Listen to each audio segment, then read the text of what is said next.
Unacademy. Let's crack it. नमस्कार दोस्तों, pathfinder पर आप सभी का स्वागत है। मेरा नाम है निधि। दोस्तों, रशिया यूक्रेन वॉर के लिए रशिया की बहुत निंदा भी हुई है। पूरे विश्व भर में सैंक्शंस लगे हैं वेस्टर्न वर्ल्ड के द्वारा रशिया पर।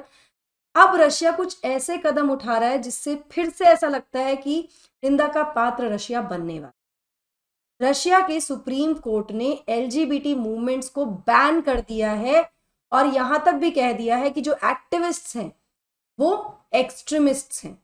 यहां मैं आपको बता दूं कि पिछले एक दशक से रशिया की सरकार, रशिया इन जो एलजीबीटी कम्युनिटी के लोग हैं या जो एसोसिएशंस हैं, ऑर्गेनाइजेशंस हैं, इन पर कुछ ना कुछ, कोई ना कोई कार्रवाई करते जा रही है। लेकिन ये सबसे ज्यादा ड्रास्टिक एक डिसीजन माना जा रहा है जहां पर बैन ही कर दिया गया है मूवमेंट्स को और इनको एक्सट्रीमिस्ट घोषित कर दिया है। आज के सेशन में हम इसी के बारे में डिटेल में बात करते हैं। पहले न्यूज देख लेते हैं।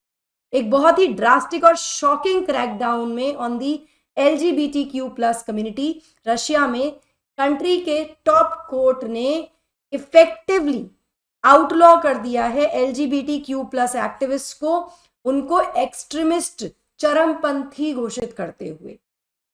यहां पे मैं बता दूं कि कोर्ट ने अनाउंस किया कि उन्होंने अप्रूव किया है इस रिक्वेस्ट को जो उनके पास आई थी जस्टिस मिनिस्ट्री के द्वारा रशिया में, कि रिकॉग्नाइज किया जाए इन जो इंटरनेशनल LGBTQ सोशल मूवमेंट है, ये जो मूवमेंट है, जो इंटरनेशनल मूवमेंट चलते हैं LGBTQ कम्युनिटी के, उनको एक्सट्रीमिस्ट रिकॉग्नाइज किया जाए और उनकी एक्टिविटीज को बैन किया जाए रशिया में।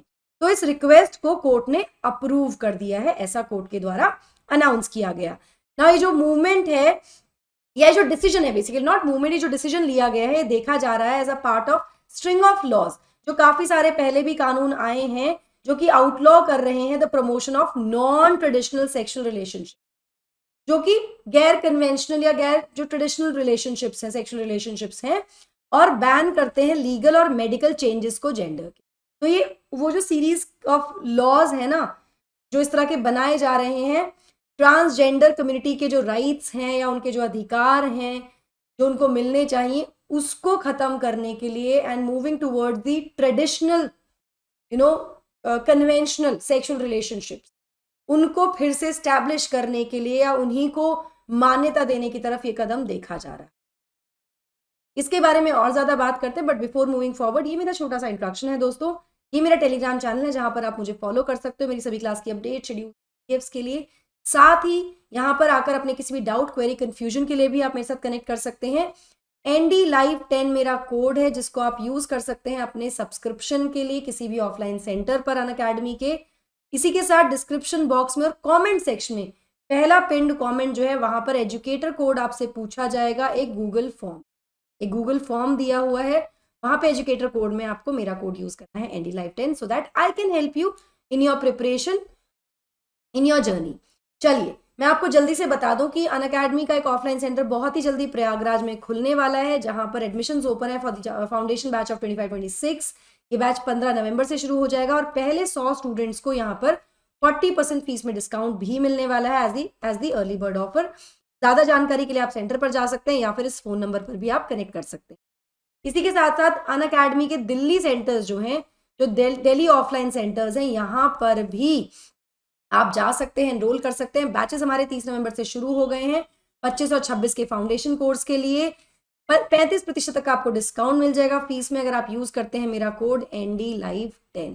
ये कोड आपको यूज करना है to avail the benefit of best discount and my guidance and help in your preparation. दोस्तों, जो कदम लिया गया है, जो डिसीजन लिया गया है रशिया में, ये एक बहुत ही कड़ा कदम माना जा रहा है इन दी डेकेड लॉन्ग। मतलब 10 साल से ये क्रैकडाउन चल रहा था, 10 साल से कार्रवाई चल रही थी LGBTQ कम्युनिटी पे, जिसके बाद ये बहुत ही कड़ा एक स्टेप माना जा रहा है जो कि LGBTQ राइट्स पर है रशिया में, जो कि व्लादिमीर पुतिन के शासन में ऐसा देखने को मिल रहा है। और यहाँ मैं व्लादिमीर पुतिन के बारे में क्यों बात कर रही हूँ, क्योंकि ये मानते हैं कि इनका जो शासन है उसका जो कॉर्नर स्टोन है वो फैमिली ट्रेडिशनल वैल्यूज है, मतलब going back to what it used to B.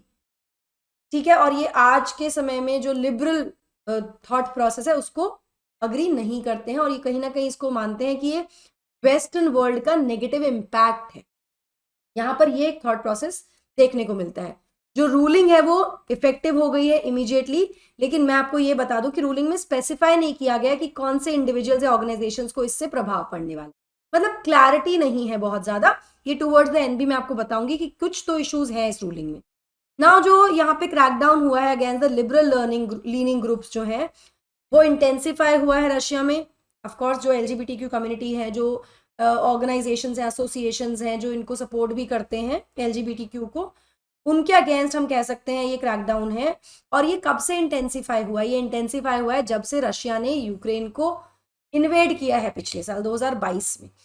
जो कि देखा जाता है कि एलजीबीटीक्यू कम्युनिटी जो है देश में वो तब से ही इस मतलब जब से इन्वेजन हुआ है तब से ही काफी ज्यादा उनके राइट्स को कर्टेल किया जा रहा है। अब इसको हम ऐसे समझ सकते हैं कि रशिया ने यूक्रेन पर इन्वेजन किया, जिसके बाद वेस्टर्न वर्ल्ड ने including America and the rest of the Europe Russia पर बहुत सारे सैंक्शंस लगे। तो ये कहा जा सकता है कि रशिया इस तरह से जो एलजीबीटीक्यू कम्युनिटी के जो राइट्स हैं उनको कर्टेल करके ये मैसेज देना चाह रहा है कि जो वेस्टर्न वर्ल्ड की जो आइडियोलॉजीज हैं वो नेगेटिव इम्पैक्ट डाल रही हैं ऑन रशिया, जिसको रशिया बर्दाश्त नहीं करेगा। तो ऐसे भी इसको हम समझ सकते हैं एक तरह से। ठीक है, अब ये जो डिसीजन लिया गया है हम ये कह सकते हैं कि एक नया लो पॉइंट है in what is happening in Russia, जहां पर बहुत सारे एनजीओज और बड़ी बड़ी ऑर्गेनाइजेशंस ने इसकी निंदा की है। एनजीओ जिसमें कि transgender rights group centre T भी इंक्लूडेड है, उसने कहा है कि वो पब्लिश करने वाले हैं सेफ्टी गाइडलाइंस सभी एलजीबीटीक्यू कम्युनिटी के मेंबर्स के लिए। वहीं एमनेस्टी इंटरनेशनल ने तो इस रूलिंग को शेमफुल और अब्सर्ड तक कह दिया है। ये भी कहा गया है कि ऐसा लग रहा है कि स्टेटमेंट से इसका मतलब ये भी हो सकता है कि आने वाले समय में ब्लैंकेट बैन हो जाए ऑन दी एलजीबीटीक्यू ऑर्गेनाइजेशंस।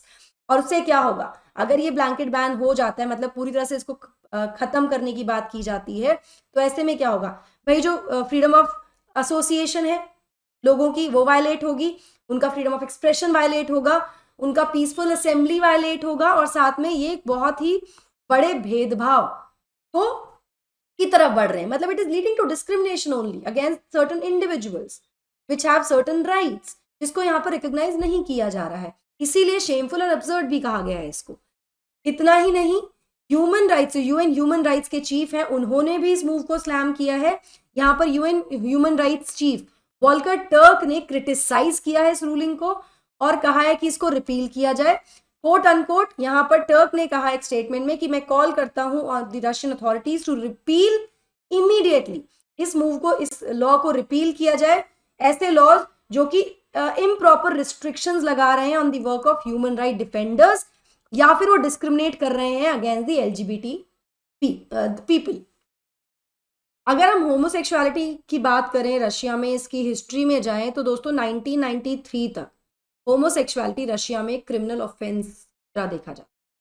उसके बाद स्थिति और ज्यादा खराब हुई और इसको क्लासिफाई कर दिया गया एज मेंटल इलनेस। ये तो एक मानसिक बीमारी है। 1999 तक ये चला और 2013 के बाद से क्या हुआ है कि रशिया ने कानून बनाकर ये कहा कि जो होमोसेक्सुअलिटी है या जो नॉन ट्रेडिशनल सेक्सुअल ओरिएंटेशंस हैं, ये एक प्रोपेगेंडा है जिसको अगर फैलाया जाएगा बच्चों में तो इसको क्रिमिनलाइज कर दिया गया, इसके मतलब इसके अगेंस्ट कानून बना दिया गया। इसी के साथ साथ कोई भी पब्लिक एंडोर्समेंट जो होंगी नॉन ट्रेडिशनल सेक्सुअल रिलेशंस की, उनको बैन कर दिया गया अमंग दी माइनर्स। 2013 से शुरू हुआ और 2013 से अब 2023 तक ये कंटिन्यूसली चल ही रहा है। 2020 में जब पुतिन ने कॉन्स्टिट्यूशनल रिफॉर्म्स करके अपने शासन को 2 और टर्म्स के लिए बढ़ाया, तो उस रिफॉर्म में इन्होंने एक प्रावधान इंक्लूड किया था जिसमें इन्होंने कहा था कि वो आउटलॉ करेंगे सेम सेक्स मैरिजेस को। तो लगभग 10 सालों से तो कंटिन्यूसली इस पर कार्रवाई चल ही रही है रशिया में, और अब तो कह सकते हैं कि ये तो बिल्कुल एक्सट्रीम डिसीजन या एक्सट्रीम स्टेप यहाँ पर लिया गया है। इसके बाद 2022 में जब रशिया ने ट्रूप्स को भेजा यूक्रेन में, तो सरकार ने एक कैंपेन और बनाया कि जिसको उन्होंने कहा कि जो डिसीजन है वो बेसिकली वेस्ट के डिग्रेडिंग इन्फ्लुएंस को देखते हुए है। ठीक है, कि जो वेस्ट का इम्पैक्ट है ऑन दी एलजीबीटीक्यू या एलजीबीटीक्यू जो वेस्ट में जिस तरह की लिबरल आइडियोलॉजी है उसका दुष्प्रभाव यहाँ हो रहा है, इसलिए हम ये आउटलॉ कर रहे हैं चीजें। इसी तरह से 2022 की अगर मैं बात करूं तो जो अथॉरिटीज हैं उन्होंने अडॉप्ट किया था एक कानून जिसमें बैन कर दिया गया था again propaganda of non traditional sexual relations. कि इस तरह का कोई भी प्रोपेगेंडा नहीं चलने दिया जाएगा, चाहे वो अडल्ट्स में हो, पहले तो माइनर्स में था, अडल्ट्स में कर दिया गया। इसी के साथ साथ पूरी तरह से आउटलॉ कर दिया गया effectively any public endorsement of LGBTQ। ठीक है, तो कंटिन्यूस कार्रवाई चल रही है पिछले 10 साल से 2013 ऑनवर्ड्स। इसके बाद इसी साल एक और लॉ पास किया गया जिसमें प्रोहिबिट कर दिया गया जेंडर ट्रांजिशनिंग प्रोसीजर्स को। ठीक है, जिसमें जेंडर ट्रांजिशनिंग होती है, जेंडर अफर्मिंग जो केयर है ट्रांसजेंडर लोगों की, उसको आउटलॉ कर दिया गया, उसको प्रतिबंधित कर दिया कि नहीं अलाउ किया जाएगा। यहाँ पर ये जो कानून है इसने प्रतिबंधित किया है किसी भी तरह का मेडिकल इंटरवेंशन, कोई भी मेडिकल इंटरवेंशन नहीं होगा जहां पे उद्देश्य जो है इस मेडिकल इंटरवेंशन का is to change the sex of a person. मतलब जो जेंडर ट्रांजिशनिंग है उसको बिल्कुल यहाँ पर प्रतिबंधित कर दिया गया है विद अ लॉ। ठीक है, यहाँ पर यह भी कहा गया कि कोई भी व्यक्ति, इसी कानून में यह भी कहा गया कि कोई भी व्यक्ति अपना जेंडर ऑफिशियल डॉक्यूमेंट्स में, पब्लिक रिकॉर्ड्स में भी चेंज नहीं कर सकता, उस पर भी प्रतिबंध यहाँ पर लगा दिया। तो बेसिकली जो लिबरल राइट्स हैं लोगों की, जो ह्यूमन राइट्स हैं, उनको यहाँ पर पूरी तरह से क्रश किया जा रहा है रशिया के द्वारा when it comes to the LGBTQ। अभी रिस्ट्रिक्शंस लगाई गई हैं जिसमें जो एक्टिविटीज हैं of the LGBTQ community activists, उनको बैन कर दिया गया, उन मूवमेंट्स को बैन कर दिया गया या फिर उनको एक्सट्रीमिस्ट घोषित कर दिया है। इन रिस्ट्रिक्शंस में अभी कुछ क्लैरिटी नहीं है, मतलब इसका एग्जैक्ट नेचर क्या होगा उसकी क्लैरिटी नहीं है, जैसे कि किस तरह के सिंबल्स को बैन किया गया ये नहीं पता है, ये बिल्कुल अनक्लियर है, क्योंकि ये जो केस है जिसमें डिसीजन लिया गया है क्लासिफाइड केस है, it was not made public. ठीक है, और ये कब पता लगेगा इसके बारे में एग्जैक्टली किस तरह के एक्शंस लिए जाएंगे, ये तभी होगा जब कोई पहला एक्शन लिया जाएगा किसी एक्टिविस्ट के अगेंस्ट। ऑल्दो अगर कोई वायलेट करता है इन कानूनों को जो प्रावधान लाए गए हैं, तो ऑफकोर्स जो लोग हैं जो इस तरह के कानूनों को, जो ऑब्वियसली LGBTQ कम्युनिटी के लोग हैं, जो ऑर्गेनाइजेशन है, इंस्टीट्यूशंस हैं, उन पर क्या होगा, उन पर कार्रवाई होगी और उनको जेल भी हो सकती है, ये तो प्रावधान में कह ही दिया गया है।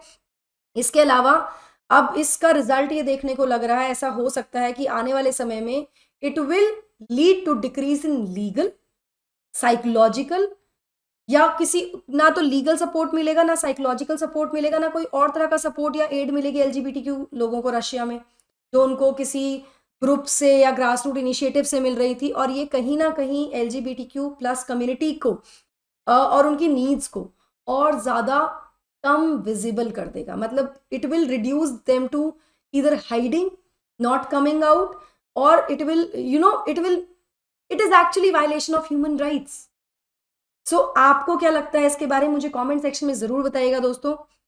That will be all from my side. I hope you like the session. Do not forget to like, share and subscribe to the channel, and also hit the bell icon so that you get notifications about the latest updates. ND Live 10 मेरा code है, इसको use करना बिल्कुल मत भूलिएगा। That will be all from my side. Thank you so much. God bless.